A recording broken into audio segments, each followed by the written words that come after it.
Hi hello வணக்கம் and welcome to ஸ்பாரிசம் பல. இன்றைக்கி அடுத்த அவுட்டோருங்க. டெஃபினட்டாக இது ஒரு மாங்காய் தோப்பு. உங்களுக்கு பார்த்தோன்னே தெரிஞ்சிருக்கும். ரொம்ப இன்ட்ரெஸ்டிங்கான ஒரு இடம். அகெயின் இதுவும் என்னோடய நேட்டிவ் பிளேஸில் இருக்கிற இடம் தான். இன்றைக்கி நம்ம எடுத்துருக்க டாப்பிக்கும் இந்த பேக்ட்ராப்புக்கும் ஒரு சம்மந்தம் உண்டு. இந்த பேக்ட்ராப்பில் நீங்கள் பார்க்கறது என்னன்னு தெரியும். பாம்பு புத்துன்னு நினச்சிடாதீங்க. டெஃபினட்டாக பாம்பு புத்து கிடையாது இது. ஆனால் பாம்பு புத்துன்னு எல்லாருமே யூகிக்கப்படுற ஒரு விஷயந்தான் இது. ஆக்சுவலாக பாம்புக்கு சுயமாக புத்து கட்டெல்லாம் தெரியாதுங்க. இது ஒரு கரையான் புத்து. கரையானெல்லாம் கொன்னுட்டு சாப்பிட்டுட்டு வேணால் பாம்பு இதுக்குள்ளே இருக்கும் வாய்ப்புகள் உண்டு. ஸோ அதுக்காக நான் படையப்பாளவர் ரஜினி மாரிலாம் உள்ளே கைவிட்டுலாம் எதையும் எடுத்து காட்ட முடியாது. இன்றைக்கி நம்ம பார்க்க போகிற டாபிக் பாம்பை பற்றி தான். பாம்போட குணாதிசயங்கள், பாம்பு எப்படிப்பட்டது, பாம்புக்கு என்னென்ன ஸ்பெஷாலிட்டிஸ் இருக்குது, எல்லாத்தையுமே பார்க்க போகிறோம். நல்லா அலசி ஆராய போகிறோம். இன்றைக்கி இந்த வீடியோக்குள்ளே போக போகிறோம். ரெடி கோ.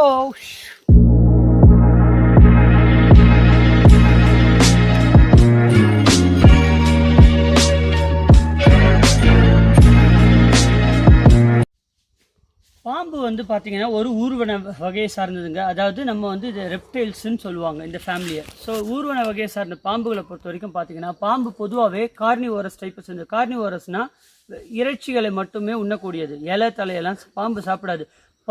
புலி பசித்தாலும் புல்லை திங்காதுன்னு சொல்லுவாங்க. பாம்பும் புல்லை திங்காதுங்க. அது எப்போவுமே நான்வெஜ் தான் சாப்பிடும். மேபி இன்செக்டை சாப்பிடும், இல்லை பள்ளியை சாப்பிடும், எதையாவது சாப்பிடும். ஆனால் உயிருள்ள விஷயத்தை மட்டும் தான் சாப்பிடும். மனுஷனை கொத்தும் வேணால் பெரிய பெரிய பாம்புகள் வேணால் ஏதாவது விழுங்கி சாப்பிடலாம். சாப்பிட்றதுன்னு பற்றி சொல்லும் போது பாம்புக்கு இன்னொரு குணாதிசயம் என்னென்னு பார்த்தீங்கன்னா, பொதுவாக பாம்புகள் மென்று தின்னாது. அதாவது எதையும் கடித்து நம்மளை மாதிரி சூ பண்ணி சாப்பிடாது. பாம்புகள் விழுங்கி தன் உணவை விழுங்கி தான் சாப்பிடும். அப்படி விழுங்கி சாப்பிடும் போது அந்த உணவு எப்படி வயிற்றுக்குள்ளே செரிமானம் ஆகும்னு பார்த்தீங்கன்னா, வயிற்றுக்குள்ளே சுரக்கிற சுரப்பிகள் இருக்குது. அதுக்கான சுரப்பிகள் என்சைம்ஸ்ன்னு சொல்லுவாங்க.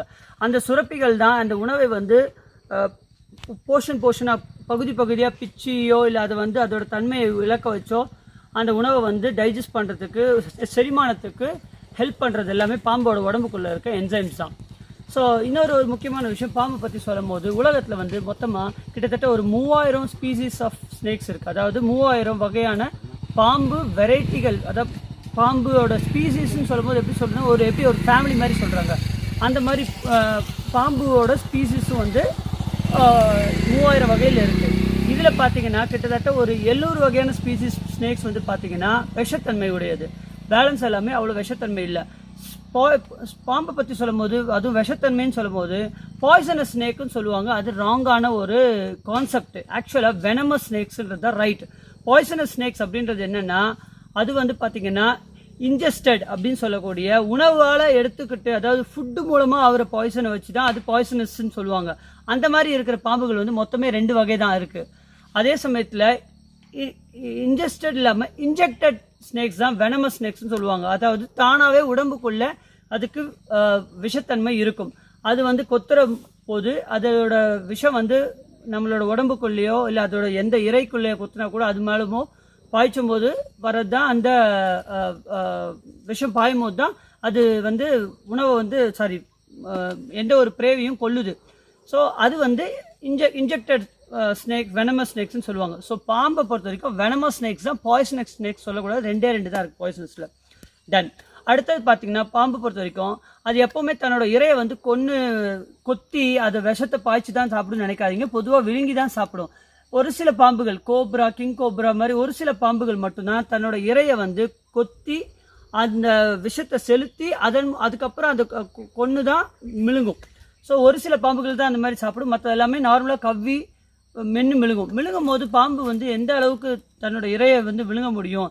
ஃபார் எக்ஸாம்பிள், ஒரு வாய் இவ்வளோ சின்ன வாயாக இருக்கே, பாம்பு ஒரு எலியை பிடிச்சதுன்னா இவ்வளோ பெருசெலி பிடிச்சா எப்படி விழுங்க முடியும்னு பார்த்தீங்கன்னா, பொதுவாக பாம்போட வாய் பார்த்தீங்கன்னா கிட்டத்தட்ட 150 டிகிரி ஆங்கிள் வரைக்கும் விரிய தன்மையுடையது. அதோட ஜாஸ் எப்போவுமே ஒட்டி இருக்காது, இப்படி இருக்கும். ஸோ அதனால நம்ம இப்போ ஹியூமன் ஜாஸ் பார்த்தீங்கன்னா இங்கே ஒட்டி இருக்கும். அதனால நம்மளால் ஒரு லெவலுக்கு மேலே பிரிக்க முடியாது. அதுக்கு அப்படி இருக்காது.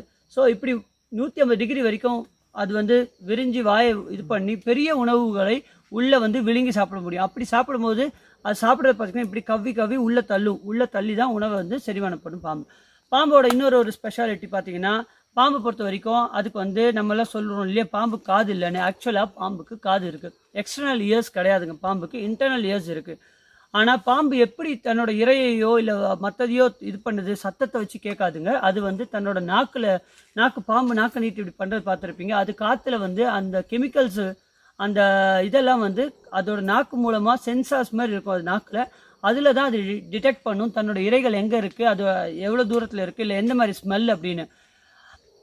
ஸோ இந்த மாதிரி இது பண்ணி எடுக்கும் போது தான் பாம்பு வந்து தன்னோட இரையை கண்டுபிடிச்சி ஐடென்டிஃபை பண்ணி கரெக்டாக போய் பிடிச்சி சாப்பிடுது. ஸோ பாம்புனால்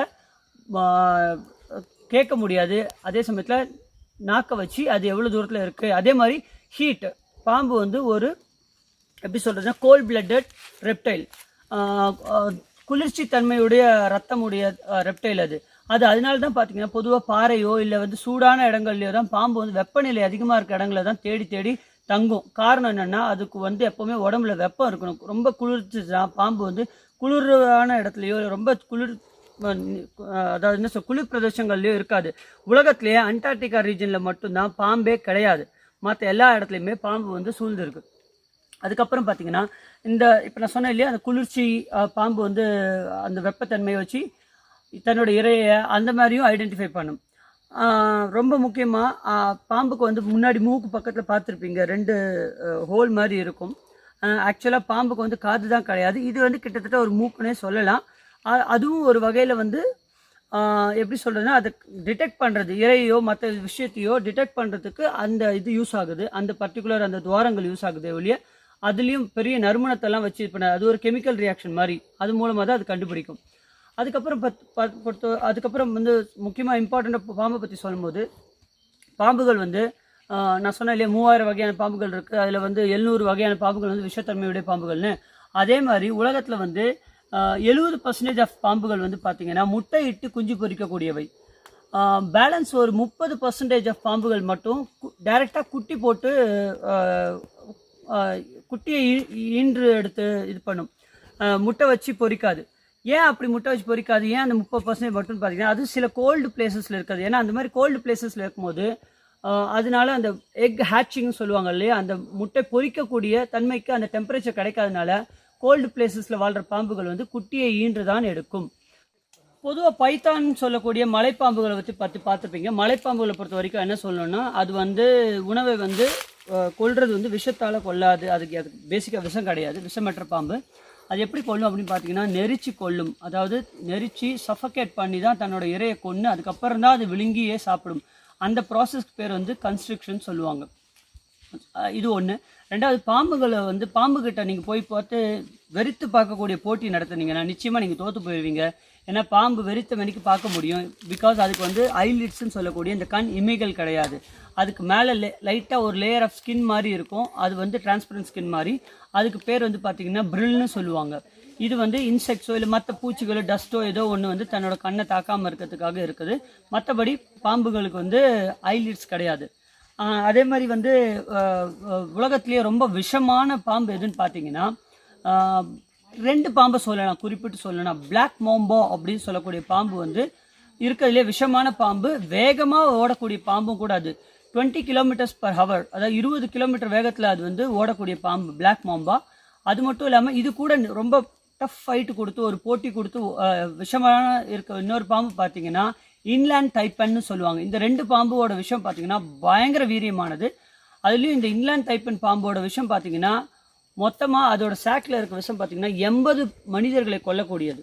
ஒரு பைட்டில் பார்த்தீங்கனாலே அதோட விஷம் வந்து பார்த்தீங்கன்னா 0.01 மில்லிகிராம் விஷம் வந்து ஒரு மனுஷனை கொண்டுடும். அவ்வளோ விஷமான பாம்பு இந்த 2 பாம்பும். ஸோ இருக்கிறதுலே விஷமான பாம்பு இன்லேண்ட் டைப்பன் அண்ட் பிளாக் மாம்போ, இது 2த்தையுமே ஈக்குவலாக சொல்லலாம்.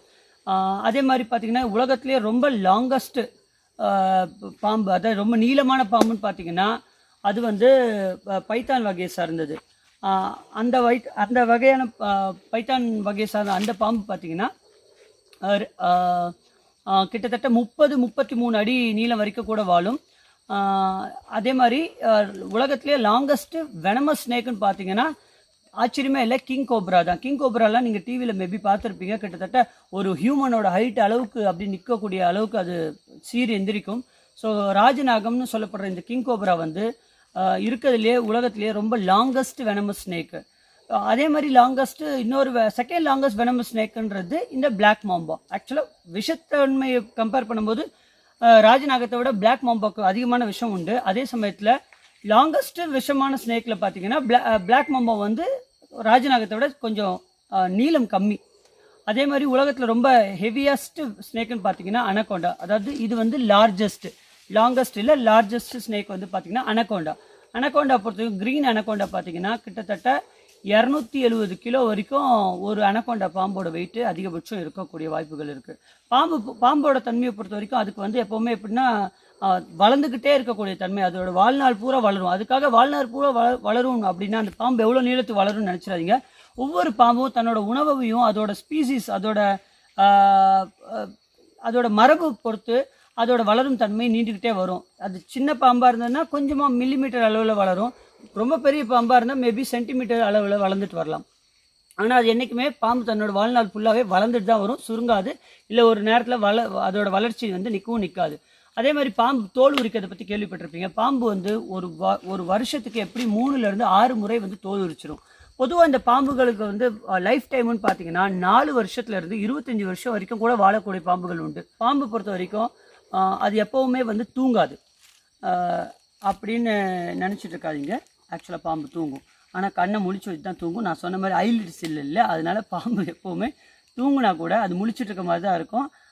அதனால் பாம்பை வந்து முழிச்சிட்ருக்குன்னு நினச்சி நீங்கள் போனாலும் தூங்கிட்டு இருக்கலாம் சமயத்தில்.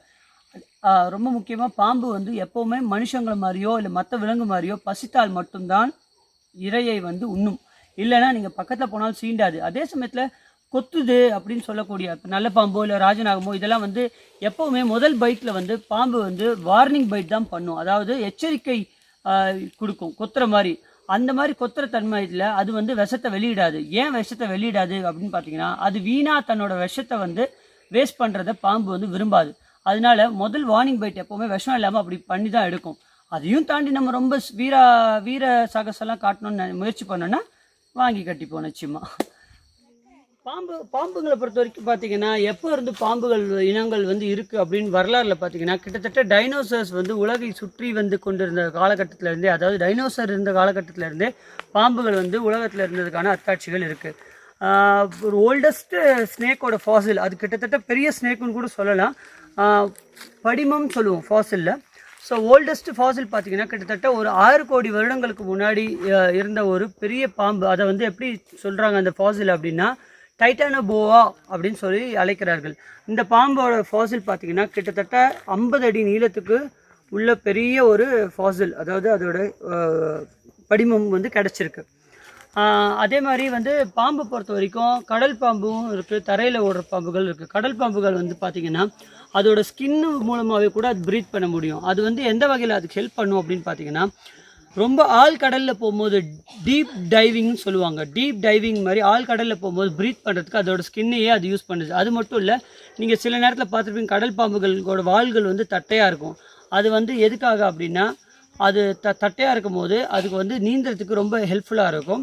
அண்ட் ரொம்ப ஆழ்கடல் போகும்போது அதுக்கு ரொம்ப ஈஸியாக இருக்கும். அந்த தண்ணிக்குள்ளே ஆழ்கடலில் இருக்க கரண்ட்டுன்னு சொல்லுவாங்க, வாட்டர் கரண்ட்டுன்னு, அந்த எதிர்ப்பு அலைக்கு அடையில் போகிறதுக்கு அந்த வால்பட்டை வந்து ரொம்ப யூஸ்ஃபுல்லாக இருக்கும்னு சொல்லி ஆராய்ச்சிகள் சொல்லுது. இன்னொரு முக்கியமான விஷயம், அதே கடல் பாம்பு பொறுத்த வரைக்கும் பார்த்திங்கன்னா அதுக்கு வந்து லங்ஸ் வந்து பார்த்திங்கன்னா கிட்டத்தட்ட 3 லங்ஸ் வரைக்கும் இருக்குது, நுரையீரல். அது ஏன் அப்படின்னு பார்த்திங்கன்னா 300 அடி ஆழம் வரைக்கும் கூட அந்த மாதிரி கடல் பாம்புகள் தண்ணிக்கு அடியில் போகுமா. ஸோ இது வந்து கடல் பாம்புகளுக்குரிய சிறப்பு. ஆனால் அதே சமயத்தில் கடல் பாம்புகள் இருக்கிறதுலே பயங்கர விஷமான பாம்புகளும் கூட. அதாவது நார்மலாக தரையில் நான் சொன்னேன் இல்லையா, அந்த பாம்புகளுக்குள்ள இருக்க எவ்வளோ விஷம் இருக்க பாம்புகள் இருக்கோ அதுக்கு ஈக்குவலான ஒரு விஷம் இருக்கிற பாம்பு கடல் பாம்புகள் கூட. அது ஸோ கடல் பாம்பு என்றைக்கும் தப்பி தவறி கரையோரத்தில் இருந்தால் கூட தொட்டுறாதீங்க, ரொம்ப ரொம்ப விஷமான பாம்பு. அதுக்கு அடுத்ததாக பார்த்திங்கன்னா பாம்புகளில் ரொம்ப அதிகமாக காமனாக காணப்படக்கூடியது வந்து பார்த்திங்கன்னா வைப்பர்னு சொல்லக்கூடிய விரியன் பாம்புகள். இந்த விரியன் பாம்பை பொறுத்த வரைக்கும் ரொம்ப இம்பார்ட்டண்ட்டான விஷயம் என்னென்னு பார்த்திங்கன்னா ஒரு வருஷத்தில் அதிகமாக மனிதர்களை கொல்லக்கூடியது விரியன் பாம்பு வகை தான். இந்த விரியன் பாம்பு வந்து கிட்டத்தட்ட என்ன சொல்கிறது, ஹாஃப் ஆஃப் த கில்லிங்ஸ் வந்து விரியன் பாம்பு தாண்டி தான் இருக்குது. உலகத்தில் 40,000 பேர் கணக்கெடுப்பு படியும் ஆஸ்பர் ரெக்கார்ட்ஸ் படி 40,000 பேர் சொல்கிறாங்க. ரெக்கார்ட்ஸ் இல்லாமல் இன்னும் அது 1 லட்சம் வரைக்கும் கூட தாண்டுறாங்க ஒரு வருஷத்துக்கு பாம்பு கடியால் இறக்குறாங்க. ஸோ அதில் வந்து கிட்டத்தட்ட 50% ஆஃப் த இறப்புகள், 50% இறப்புகள் பார்த்திங்கன்னா இந்தியாவில் ஏற்படுறது நமக்கு ரொம்ப ஷாக்கிங்கான ஒரு விஷயம்.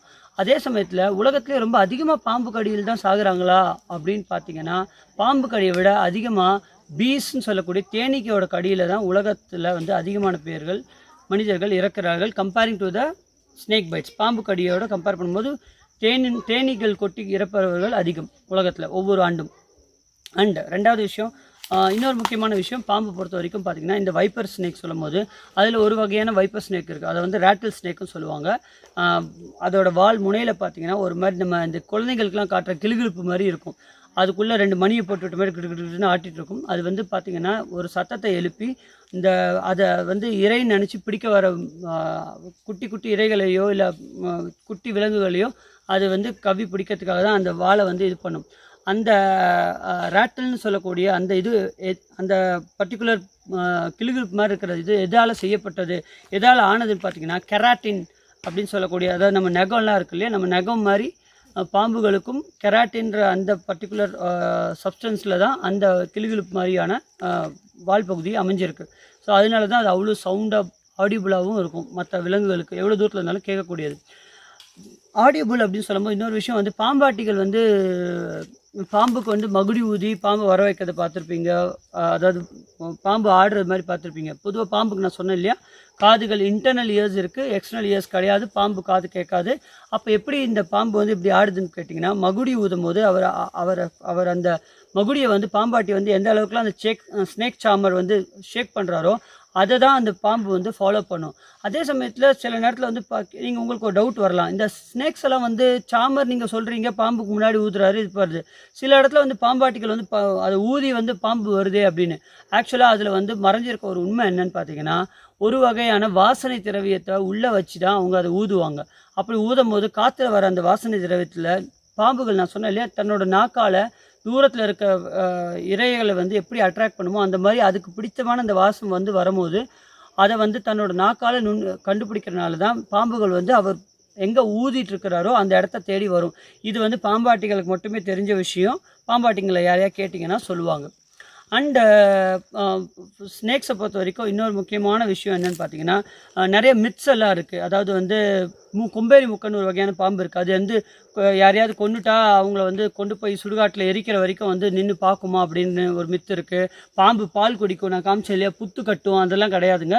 பாம்பு புத்து கட்டுற அளவுக்கு என்ஜினியர்லாம் கிடையாது. பாம்புனால புத்து கட்ட முடியாது, ஆல்ரெடி நான் சொல்லிட்டேன்.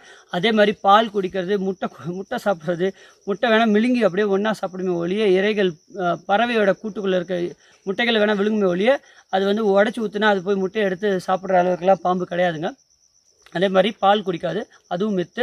கொம்பேரி முக்கன், பர்டிகுலராக கொம்பேரி முக்கன் அந்த மாதிரி போய் பார்க்காது. ஏன் கொம்பேரி முக்கன் அது பார்க்காதுன்னு சொல்கிறதுக்கு ரொம்ப ரொம்ப இம்பார்ட்டண்டான விஷயம், கொம்பேரி முக்கன் ஒரு விஷமற்ற பாம்பு. அப்படி இருக்கும்போது அது எப்படி ஒரு மனுஷனை கொல்லும், எப்படி அவங்கள சுடுகாட்டில் எரிக்கும் போது போய் பார்க்கும்? ஸோ வாய்ப்பில்லை. இந்த மாதிரி பாம்பை சுற்றிய சில மித் வந்து எப்போவுமே இருந்துகிட்டு தான் இருக்குது.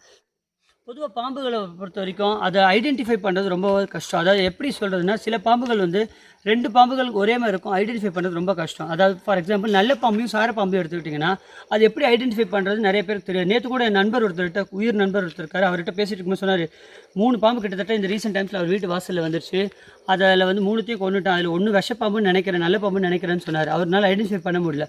அப்போ அப்படி ஐடென்டிஃபை பண்ணுறதுக்கு என்ன மாதிரி பண்ணலாம் அப்படின்னு பார்த்தீங்கன்னா, பொதுவாக நான் சொல்கிறது செக் பண்ண முடியாது, கொஞ்சம் கஷ்டம். பாம்பு, சாரப்பாம்பை பொறுத்த வரைக்கும் இந்த வாய் பகுதிகளுக்கு கீழே வந்து பார்த்திங்கன்னா 2 வாய் சேர்கிற இடத்துல பார்த்திங்கன்னா கோடுகள் வந்து வெர்டிக்கலாக இருக்கும். இந்த இடத்துல நான் உங்களுக்கு ஃபோட்டோவில் காட்டுறேன், நீங்கள் பார்க்கும்போது தெரியுது. ஸோ அதை வச்சு சாரப்பாம்பை ஈஸியாக ஐடென்டிஃபை பண்ணிடலாம். ஸோ சாரைப்பாம்புக்கும் நல்ல பாம்புக்கும் இருக்கிற வித்தியாசங்கள் இந்த மாதிரி தான் மேம்படும். குறிப்பாக நல்ல பாம்புக்கு வந்து அந்த மாதிரி வெர்டிக்கல் கோடு வந்து அதோட வாய் பகுதிக்கிட்ட இருக்காது. ரெண்டாவது ஹூடுன்னு சொல்லுவாங்க இல்லையா, தட்டினோடனே பொதுவாக நல்ல பாம்பு எடுத்தோன்னே புஷ்ஷுன்னு சீரும் விரியும். அது விரிஞ்சோடனே நீங்கள் கண்டுபிடிச்சிடலாம் நல்ல பாம்புன்னு. அப்படி இல்லைன்னா கண்டுபிடிக்கிறது கொஞ்சம் கஷ்டம் தான். அந்த வகையில் நம்ம கேர்ஃபுல்லாக இருக்கணும். அதுக்கு அடுத்தது பார்த்திங்கன்னா, இதே மாதிரி ஒரு ஐடென்டிக்கலாக கொஞ்சம் கண்டுபிடிக்கக்கூடிய தன்மையுடைய பாம்பு, 2 முக்கியமான பாம்பு பார்த்திங்கன்னா கிங் ஸ்கார்லெட் ஸ்னேக்குன்னு சொல்லுவாங்க, அந்த ஸ்னேக்கும் கோரல் ஸ்னேக்கும் சொல்லுவாங்க. இது 2மே வந்து கண்டுபிடிக்கிறது ரொம்ப கஷ்டம். பொதுவாக இது எப்படி கண்டுபிடிக்கலாம் அப்படின்னு பார்த்தீங்கன்னா, இதுக்கு வந்து ஆக்சுவலாக ஒரு ரைம் மாதிரி சொல்லுவாங்க. Red next to yellow can kill a fellow, red next to black is friends jack அப்படின்னு சொல்லுவாங்க. ஸோ அது எதை குறிக்குது அப்படின்னு பார்த்தீங்கன்னா, அதோட உடம்புல வந்து இந்த கோரல் ஸ்னேக்கும் இந்த கிங் ஸ்னேக்கையும் பார்க்கும்போது பார்த்திங்கன்னா 2 ஒரே மாதிரி இருக்கும் கலர் இதெல்லாம் பார்க்க. ஆனால் சிவப்பு நிறத்துக்கு அடுத்தபடியாக எல்லோ கலர் இருந்ததுன்னா அது வந்து கோரல் ஸ்னேக், அது வந்து ஒரு வெனமஸ் ஸ்னேக், பாய்சன் விஷத்தன்மை உடையது. அதே சமயத்தில் அந்த சிவப்பு நிறத்துக்கு அடுத்து உடனே கருப்பு கலர் இருந்ததுன்னா அது வந்து விஷத்தன்மை இல்லாத இந்த கிங் ஸ்கார்லெட் ஸ்னேக்குன்னு சொல்லுவாங்க. ஸோ இதை வச்சு தான் இந்த 2 ஸ்னேக்கை வந்து நம்ம ஐடென்டிஃபை பண்ண முடியும். பொதுவாக பாம்புகளை வந்து ஒரு விஷயம் பார்த்திங்கன்னா, பாம்போட கண் வந்து ஒரு டைமண்ட் வடிவத்தில், அதாவது கண் பியூப்பான்னு சொல்லுவாங்க, கண்ணுக்குள்ளே இருக்க பியூப்பிள், அது வந்து பார்த்திங்கன்னா டைமண்ட் வடிவத்திலையோ இல்லை அந்த மாதிரி ஒரு கூராக நேராக இருந்துச்சுன்னா அது வந்து விஷத்தன்மையுடைய பாம்புகள்.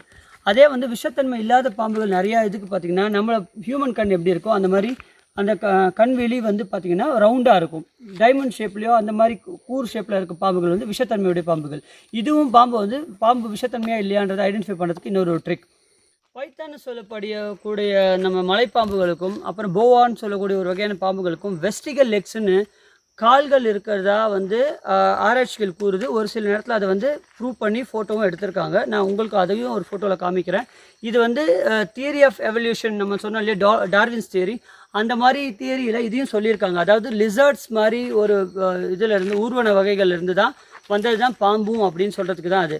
அதே மாதிரி உலகத்திலே வந்து பிரேசிலில் வந்து ஒரு தீவு இருக்குது. அந்த தீவில் வந்து பார்த்திங்கன்னா 1 ஸ்கொயர் மீட்டருக்கு 5 பாம்புகள் இருக்குமா. அவ்வளோ அது வந்து கிட்டத்தட்ட ஸ்னேக் ஐலாண்டுன்னே சொல்லுவாங்க அந்த ஐலாண்டை. அதுக்குள்ளே வந்து பொதுவாக ஹியூமன்ஸ் யாரும் போகிறதில்ல, அலோடும் கிடையாது. அதில் பார்த்திங்கன்னா பர்டிகுலராக ஏன் அலோடு கிடையாது அப்படின்னா, கோல்டன் லான்ஸ் ஹெட் ஸ்னேக் அப்படின்னு ஒரு ஸ்னேக் இருக்குது. அது ரொம்ப ரொம்ப உலகத்தில் அழியிற நிலையில் இருக்க ஸ்னேக். ஸோ அதை வந்து பாதுகாக்கிறதுக்காக அந்த ஐலாண்டுக்குள்ளே வந்து ஹியூமன்ஸை வந்து அலோவ் பண்ணுறது கிடையாது. அடுத்த முக்கியமான விஷயம் பார்த்திங்கன்னா, பொதுவாக பெரிய பாம்புகள், நீளமான பாம்புகள், தடியான வெயிட்டான பாம்பெல்லாம் சொன்னேன். உலகத்தில் சின்ன பாம்பு எதுன்னு கேட்டிங்கன்னா பிரமைன் அப்படின்னு சொல்லக்கூடிய இந்த நம்ம சிறு பாம்புன்னு சொல்லுவோம், வீட்டிலலாம் வரும். ஆக்சுவலாக இந்த பிரமின் பாம்பு பிரமின் பிளைண்ட் ஸ்னேக்குன்னு சொல்லுவாங்க. இந்த பாம்பு பார்த்திங்கன்னா உலகத்திலே சிறிய பாம்பு, கிட்டத்தட்ட 2.5 இன்ச்சு தான் அதோட சைஸே இருக்கும். இது எதை உணவாக கொல்லுன்னு பார்த்தீங்கன்னா, இந்த எறும்புகளோ இல்லை கரையான்களோ இருக்கு இல்லையா, அதோட எக்ஸ், அதோட முட்டைகள், அதோட லார்வா, இதெல்லாம் வந்து வீட்டில் எங்கேயாவது எறும்பு புத்தோ கரையான் புத்தோ இருந்தால் அந்த மாதிரி இதில் இருந்து சாப்பிடும். பெரிய பாம்புகள் எப்படி நான் சொன்னேனோ கரையான் புத்தில் போய் கரையானெல்லாம் சாப்பிட்டு தங்கிடும்னு, இது வந்து அதோட முட்டைகள் லார்வாஸ் மட்டும்தான் சாப்பிடும். இந்த வகையான பாம்பு இதுதான் நம்ம வீட்டில் பார்க்குற சிறு பாம்பு. ஸோ இது வந்து ரொம்ப பயப்படக்கூடிய ஒரு விஷயம் இல்லை. அது காதுக்குள்ளே போயிடும்னு சொல்லுவாங்க, அதுவும் மித்து. அதே மாதிரி பச்சை பாம்பு கண்ணை கொத்துன்னு சொல்லுவாங்க, அதுவும் மித்து. ஆக்சுவலாக கண் வந்து அதுக்கு பார்க்கறதுக்கு ஒரு வண்டு மாதிரியோ அந்த மாதிரி தெரியுன்றனால தான் அது கண்ணை கொத்துன்னு சொல்லுவாங்க. ஸோ இதெல்லாம் வந்து பாம்புகளை பற்றி மித்து. ரொம்ப இம்பார்ட்டண்ட்டாக சொல்லணும்னா, பாம்புகளை பொறுத்த வரைக்கும் அதுங்கள் வந்து எந்த அளவுக்கு வந்து பயமுறுத்துது அப்படின்னு பார்த்திங்கன்னா, உலகத்திலேயே ஃபோபியான்னு சொல்லக்கூடிய பயப்படுறது, உலகத்திலே மக்கள் அதிகமாக பயப்படக்கூடிய விஷயங்களில் 3வது விஷயத்தில் இருக்குது பாம்பு. அதனால தான் சொல்லுவாங்க பாம்புன்னா படையும் நடுங்கும் அப்படின்னு சொல்லுவாங்க. ஸோ அந்த மாதிரி பாம்பு வந்து ஒரு ஃபோபியா க்ரியேட் பண்ணி வச்சுருக்கு ஹியூமன்ஸை பொறுத்த வரைக்கும். சும்மா நல்ல வேலைங்க, நான் கூட பாம்புன்னு வச்சு பயந்துட்டேன். பாம்பை பற்றி பேசிகிட்டு இருக்கிறதுக்கு இந்த அட்மாஸ்பியர் இருக்கும். ஃபைன். இந்த மாதிரி பாம்பு பற்றி சொல்லும் போது இன்னொரு முக்கியமான விஷயம் பார்த்திங்கன்னா, பில் ஹாஸ்ட்னு ஒரு பர்சனை வந்து நம்ம எப்படி சொல்லலாம் அப்படின்னா ஸ்னேக் மேன்னே சொல்லியிருக்காங்க. அவரை பொறுத்த வரைக்கும் சுவாரஸ்யமான விஷயம் என்னென்னு பார்த்தீங்கன்னா, இந்த பில் ஹாஸ்ட் வந்து தன்னோட வாழ்நாளில் கிட்டத்தட்ட 60 வருஷம் பாம்போட விஷயத்தை தொடர்ந்து தன்னோட உடம்புக்குள்ளே கொஞ்சம் கொஞ்சமாக செலுத்தி தன்னோட உடம்பை வந்து அந்த பாம்பு விஷயத்துக்கான எதிர்ப்பு தன்மைக்கு ரெடி பண்ணிக்கிட்டார். அவர் கிட்டத்தட்ட 173 முறை வந்து பாம்புகள் கடிச்சிருக்கு. ஆனால் அவர் இறந்தப்போ அவரோட வயசு என்னன்னு தெரியுமா? 100.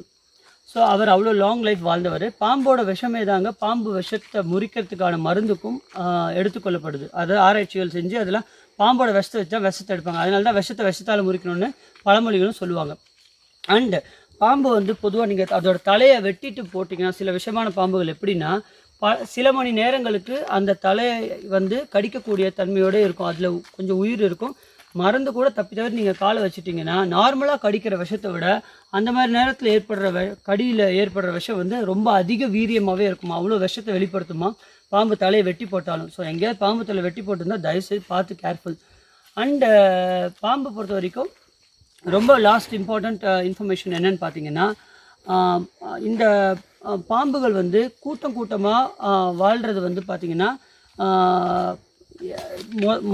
பொதுவாக அடர்ந்த வார்மான பிளேசஸ் நான் சொன்னேன் இல்லையா, அந்த மாதிரி இடத்துல தான் அதுங்களுக்கு வந்து எப்போவுமே வார்ம் டெம்பரேச்சர் இருந்தால் தான் பாம்புனால் வாழ முடியும்.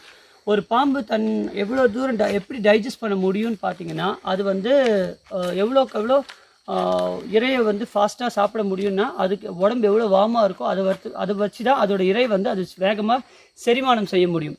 ஸோ இந்த வகையில் அதுவும் பாம்புக்கு வந்து உதவி செய்யுது. அந்த உணவை வந்து பொதுவாக சில பாம்புகள் வந்து சாப்பிடும்போது பார்த்திங்கன்னா, பெரிய இரையை வந்து உண்ணும் போது அதனால மூச்சடைச்சி செத்துருமோன்றதுக்காக அது என்ன பண்ணுன்னா, தன்னோட அந்த மூச்சு வின் பைப்புன்னு சொல்லுவாங்க இல்லையா, அந்த வின் பைப்பை வந்து ப்ரொஜெக்ட் பண்ணி வாயிலேருந்து கொஞ்சம் வெளியில் நீட்டி வச்ச மேனிக்க கூட சில பாம்புகள் வந்து செய்ய முடியும். அப்படி செய்யும் போது என்னென்னா, அதோட இரைப்பு வந்து அதோட வின் பைப்பை அடைக்காது. அதனால் அது மூச்சு முட்டி சஃபகேட் ஆகி சாகாது. ஒருவேளை பாம்புக்கு வந்து அது வந்து அவ்வளோ கன்வீனியண்ட்டாக இல்லை, தன்னோட இறை சாப்பிட்டதுக்கப்புறம் அது வந்து அவ்வளோ கன்வீனியண்ட்டாக இல்லை அப்படின்ற பட்சத்தில் இருந்துச்சுன்னா, பாம்பு என்ன பண்ணும்னா அந்த இரையை வந்து கக்கிட்டு போயிடுமா. அதே மாதிரி ஒரு பாம்பு ஒரு இரையை சாப்பிட்டால் கிட்டத்தட்ட சில மாதங்களுக்கு கூட, அதாவது கோபுரா மாதிரி பாம்புகள்லாம் பார்த்திங்கன்னா ஒரு சில மாதங்களுக்கு கூட அடுத்து இரை உண்ணாமல் இருக்குமாம். அதாவது ஒரு இரை சாப்பிட்டால் அதுக்கு வந்து டைஜஸ்ட் பண்ணுறதுக்கு பார்த்திங்கன்னா வாரங்கள் ஆகும். அதை பைத்தான் மாதிரி பாம்புகளுக்கு, சில பாம்புகளுக்கு வந்து பசின்றது ஒரு மாதத்துக்கு கூட எடுக்காது. ஸோ இது வந்து பாம்பு வந்து உணவை வந்து எடுத்துக்கொள்கிறதுல ரொம்ப முக்கியமான ஒரு பங்களிப்பை கொடுத்துட்ருக்கு அதோட லைஃப்பில். அண்டு பாம்பை வந்து பொதுவாக கீரியும் பாம்பும் போல் அப்படின்னு சொல்லுவாங்க இல்லையா. கீரிக்கு பொதுவாகவே பாம்புக்கான எதிர்ப்பு சக்தி, இம்யூன் சிஸ்டம் வந்து கீரியோட உடம்புல இருக்குது. அதனால தான் அது கீரி வந்து எப்போவுமே பாம்பை பார்த்தா பயப்படாமல் போய் அது கூட வந்து சண்டையிடுறதோ இல்லை அது செய்யும். ஆனால் கீரி பாம்பை சாப்பிடாது, வெறுமனை கடித்து துப்பிட்டு போயிருமே ஒழிய சாப்பிடாது. சில நேரத்தில் சில விஷமான பாம்புகள் தன்னை அறியாமல் தன்னை கடிச்சிட்டா கூட சில பாம்புகள் வந்து சாகாது. ஏன்னா தன்னோட உடம்புல இருக்க விஷயமே தன்னை தாக்குனா கூட சாகாது. சில பாம்புகள் செத்து இருக்கு. இது ரெண்டுமே வந்து ஆராய்ச்சியில் நிரூபிக்கப்பட்ட விஷயம். அதே சமயத்தில் பொதுவாக பாம்பு விழுங்குறது, அதாவது கிங் கோப்ரா மாதிரி பாம்பு பார்த்திங்கன்னா மற்ற சின்ன பாம்புகளை விழுங்கி சாப்பிட்ருக்கு, கடிச்சும் கொண்டுட்டு அதுக்கப்புறம் விழுங்கி இருக்குது. அந்த மாதிரி விஷயங்கள் நடப்படுறது எப்படி அப்படின்னு பார்த்தீங்கன்னா, பொதுவாக ஒரு ஸ்பீசிஸ், அதாவது ஒரு வகை பாம்பு வந்து மற்றொரு வகை பாம்பை வந்து அதோட விஷத்தால் கடிச்சு கொள்ளும் போது அதோட விஷத்தால் இன்னொரு பாம்பு இறக்கிறதுன்றது வந்து ஏற்படக்கூடிய விஷயம். அதே சமயத்தில் தன்னோட ஓன் ஸ்பீசிஸையே வந்து கொல்லுமான்னு பார்த்தீங்கன்னா முக்கால்வாசி நேரம் அது நடக்காது. ஒருவேளை சம்டைம்ஸ் ரேர் இன்ஸ்டன்சஸில் வந்து அது நடந்திருக்கலாம். இதே மாதிரி ரெட்டைத்தலை பாம்பு இருக்குலாம் சொல்லியிருக்காங்க. அந்த மாதிரி ரெட்டைத்தலை பாம்புகள் இருந்த இன்ஸ்டன்சஸ் வந்து ஒரு சில தான் இருந்திருக்கு. பொதுவாக ரெட்டைத்தலை பாம்பு, 5 தலை பாம்பு இதெல்லாம் கிடையாது. அதுவும் அகைன் மித். இந்த எம்ப்ரியோ வந்து முட்டையிலேருந்து வெளில வரும்போது அந்த எம்ப்ரியோ ஃபார்ம் ஆகும்போது ஃபுல்லாக ஃபார்ம் ஆகி ரெண்டு பாம்பாவோ 2 கருவாவோ வராத சமயத்தில் அதோட தலையோடு நின்றுடும். ஸோ அந்த மாதிரி நேரத்தில் தான் இந்த 2 தலை பாம்புன்னு இருக்குது. அது ரொம்ப நேரமாக அது ரொம்ப காலங்களுக்கு உயிர் வாழாது இந்த மாதிரி இருக்கும்போது. ஏன்னா ஒரு தலை சாப்பிடும்போது இன்னொரு தலை வந்து அதோட உணவுக்காக அடிச்சுக்குமா அதுங்களுக்குள்ளேயே. அந்த அளவுக்கு அதுங்களுக்குள்ளே ஒரு போட்டி இருக்கும்போது அதுவும் சாப்பிட விடாமல் 2 தலையும் சாப்பிட விடாமல் சண்டை போட்டு அதனால சர்வை பண்ண முடியாது, ரொம்ப நாள் இருக்காது, செத்து போயிடும் அந்த மாதிரி பாம்புகள். இதோட பாம்பை பற்றிய இந்த பர்டிகுலர் வீடியோ முடியுது. இது கொஞ்சம் லென்த்தி வீடியோ தான் எனக்கு தெரியும். பட் இந்த வீடியோ உங்களுக்கு பிடிச்சிருக்கும்னு நம்புகிறேன் நான். இந்த வீடியோ உங்களுக்கு பிடிச்சிருந்தா லைக் பண்ணுங்கள், ஷேர் பண்ணுங்கள், சப்ஸ்கிரைப் பண்ணுங்கள். கூடவே அந்த பெல் பட்டனை டிங்குன்னு அழுத்திடுங்க. வேறு ஏதாவது உங்களுக்கு கமெண்ட்ஸ் இருந்தாலோ இல்லை நான் சொன்னதில் ஏதாவது மாற்று கருத்து இருந்தாலோ மறக்காமல் கீழே இருக்க கமெண்ட் செக்ஷனில் பதிவு பண்ணுங்கள். அடுத்த வீடியோ ரொம்ப ரொம்ப சுவாரஸ்யமாக இருக்க போகுது. நான் ஏற்கனவே சொன்ன மாதிரி மேற்கு தொடர்ச்சி மலையை பற்றிய முக்கியமான வீடியோ, இன்னும் அற்புதமான சீனரிஸோட எக்ஸ்க்ளூசிவாக உங்களுக்கு அடுத்த வீடியோ நான் ப்ரெசென்ட் பண்ணுறேன். அது வரைக்கும் பாய் அண்ட் டாட்டா. தேங்க்யூ, நன்றி, வணக்கம்.